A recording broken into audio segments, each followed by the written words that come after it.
nous parlons des enjeux macroéconomiques et de politique monétaire en zone euro pour attaquer cette émission avec Gilles Mouek qui est avec nous en visioconférence, chef économiste du groupe AXA. Bonjour et bienvenue Gilles. La dernière fois qu'on s'est parlé, c'était un autre monde. La BCE était encore patiente, persistante, énergique dans son action et sa volonté de garantir une trajectoire de vraie inflation durable à 2% sur son horizon de prévision. Et puis la patience a atteint ses limites le 3 février dernier. Je vous laisserai évidemment nous éclairer sur le revirement en matière de communication de la BCE qui date d'il y a 15 jours maintenant. Mais venons-en également au fond de la question. Si la charge de la preuve est désormais renversée, Gilles, qu'est-ce qui justifierait que la Banque Centrale Européenne ne remonte pas ses taux directeurs au plus vite cette année ?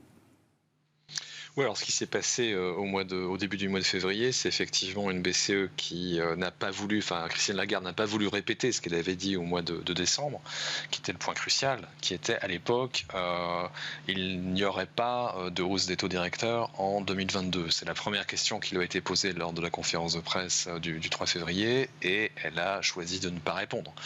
Et ne pas répondre à ce type de questions, c'est évidemment envoyer le signal que oui, une hausse des taux directeurs est possible en 2022.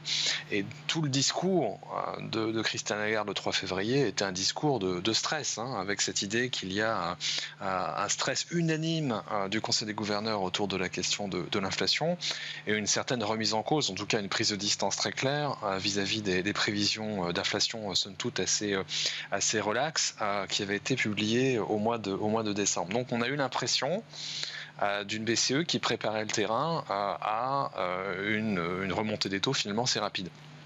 À mon avis, trop.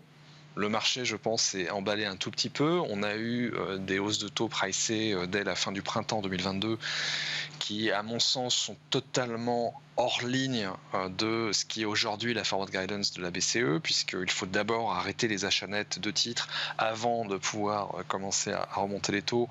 Et là, pour le coup, le mois de juin 2022, ça me paraît quand même très très rapide comme calendrier. Mais devant ce revirement de la BCE, moi du coup, je m'attends maintenant à ce que la BCE remonte ses taux en décembre 2022, alors que j'attendais quelque chose plutôt en 2023. En soi, ça n'est pas si grave que cela. Je pensais que ça aurait lieu de toute manière. Mais il y a quand même un changement de fond dans l'approche de la BCE qui, moi, me paraît un peu compliqué.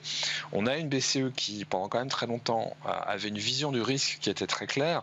Mon risque principal, c'est le risque de déflation. Et si je dois accepter une inflation qui transitoirement dépasse les 2%, eh bien, je le ferai.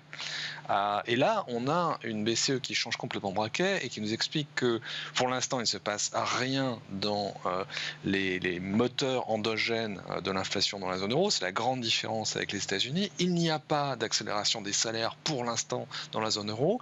Il n'y a pas de dérapage des anticipations d'inflation. C'est ce que nous dit le marché.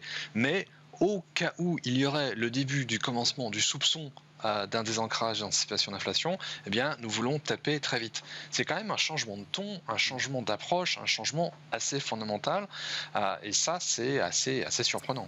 Est-ce que ce revirement est fondé sur le plan macroéconomique, Gilles, qu'on ne constate pas aujourd'hui de hausse des salaires substantielle, c'est une chose, mais quand on regarde les facteurs qui amènent la hausse de salaire, notamment le marché du travail, est-ce qu'on peut imaginer que la BCE a des éléments qui entretiennent une confiance importante dans l'idée qu'on va observer ces hausses de salaire, que c'est écrit aujourd'hui, ou est-ce que ça reste quelque chose d'encore hypothétique ?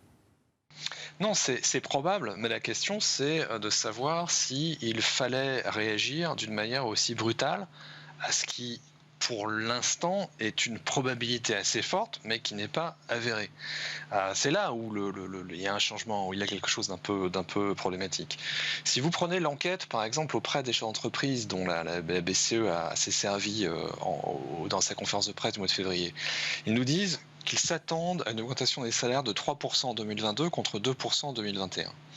3% de salaire en 2022 avec 1% de gain de productivité, c'est cohérent avec des coûts salaires unitaires qui font 2, donc ça ramène l'inflation à 2, donc oui, allons-y, il est temps de normaliser. Sauf que lorsque cette enquête nous disait 2021, on était sur une progression de 2%, dans les données effectives, les données qui nous viennent d'ailleurs de la BCE elle-même, on n'était pas à 2, on était à 1,5. Donc il y a quand même un choix, il y a quand même une décision en fait d'aller quand même du côté des informations les plus inquiétantes. Encore une fois, moi je m'attendais à une hausse de taux en 2023, donc on la fasse en décembre 2022 au lieu de le faire en décembre 2023, c'est pas très, à mon avis, c'est pas très problématique. Et oui, il faut commencer à normaliser la politique monétaire dans la zone euro. Moi j'ai jamais été un fan, par exemple, des taux d'intérêt négatifs. J'ai toujours considéré que c'était très difficile à communiquer et un tout petit peu compliqué techniquement et potentiellement contre-productif. Donc on commence à normaliser et que ce message intervienne, soit. Mais ce qui m'inquiète, c'est pas ça. Ce qui m'inquiète, c'est le discours qu'il y a derrière. On était habitué à une BCE qui était devenue très clair. Enfin, il y avait une espèce de modèle sous-jacent de l'économie de la BCE qui était devenu très clair. C'était la même chose avec la Fed. Je pense que la Fed continue à être assez cohérente avec son logiciel d'avant. La différence, c'est qu'il y a effectivement une inflation avérée et une inflation endogène avérée aux États-Unis. Dans la zone euro, encore une fois, qu'on normalise, oui, mais que le discours, que le rationnel macro, lui, soit un peu plus clair. Et là, j'ai l'impression qu'il y a quand même eu une espèce de réaction un tout petit peu, irrationnelle aux chiffres d'inflation du mois de janvier, qui effectivement étaient assez spectaculaires, qui appelaient effectivement à des analyses assez fortes, mais je pense qu'on avait le temps. On avait les prévisions du mois de mars, on avait les prévisions du mois de juin, pour tout doucement amener le marché et amener les agents économiques à s'habituer à une normalisation des taux. Alors c'est pas ce qui s'est passé. Ce qui s'est passé, c'est qu'on a créé une espèce de stress avec un marché qui s'est mis à apprécier des choses très agressives, avec encore une fois un début de hausse de taux au mois de juin. Mais oui, parce que si c'est un changement en profondeur, qui n'est pas démenti aujourd'hui officiellement, malgré différentes prises de parole depuis le 3 février, Gilles, la question, c'est pas juste de savoir s'il y aura une ou deux hausses de taux cette année. La question, ça devient jusqu'où la Banque Centrale Européenne est prête à normaliser si elle considère effectivement que le régime d'inflation a changé, que le risque inflationniste est le risque qu'il faut combattre, où se trouve le taux neutre réel de l'économie de la zone euro, et jusqu'où cette normalisation peut amener les taux directeurs de la Banque Centrale Européenne. Certains de vos confrères, économistes très sérieux, vont bien au-delà d'un taux de dépôt qui serait ramené à zéro sur des horizons 2023-2024 désormais. Non, c'est ça qu'il faut expliciter. C'est-à-dire que il y a quelque chose qui a été dit la semaine dernière, il y a 10 jours, par Mary Daly, qui est la patronne de la Fed de San Francisco, que j'ai trouvé extraordinairement à la fois simple et très rationnel, qui était de dire, voilà, et là, elle parlait des États-Unis, évidemment. Aux États-Unis, on a une situation d'inflation qu'il faut commencer à combattre, il faut le normaliser relativement vite, et elle dit, voilà, on y va en mars. De ce que je comprends, on y va aussi en juin, et puis après on regarde. On ne donne pas de signal d'une élévation très forte des taux directeurs sans fin ou ultra brutale comme le fait Bullard. On ne sait pas exactement dans quelle situation nous sommes aujourd'hui. Il est possible que le régime d'inflation très bas dans lequel on était aux États-Unis et en Europe avant la pandémie est terminé. C'est possible, mais ce n'est pas certain. Donc voilà, on commence à normaliser et ensuite on voit. Et d'ailleurs, j'ai l'impression que c'est un peu le message qu'essaye d'envoyer Villeroy de Galhau, le gouverneur de la Banque de France, dans son dernier discours, dans lequel il dit on pourrait essayer de modifier un tout petit peu ce que l'on dit sur la liaison entre la fin du QE et la remontée des taux. Aujourd'hui, on dit remontée des taux peu de temps après la fin du QE.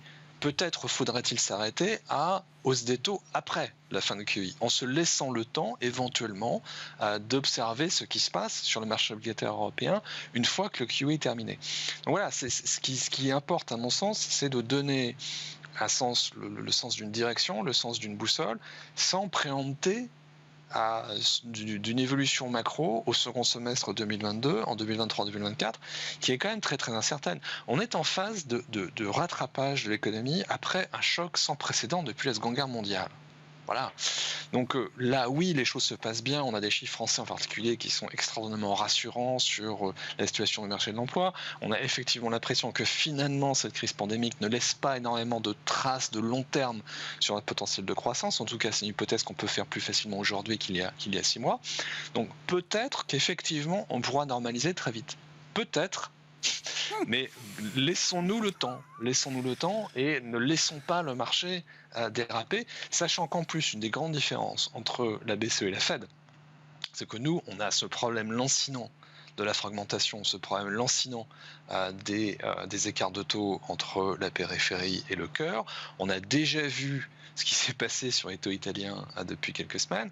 2%, c'est pas très grave. L'Italie peut très bien survivre dans ces conditions-là.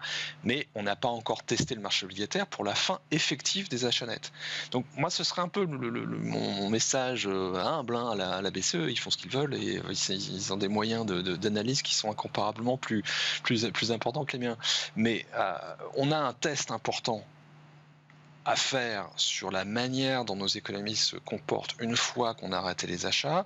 On a des moments politiques un peu importants en 2023. On a en particulier une élection italienne qui doit avoir lieu avant le mois de juin 2023. Voilà.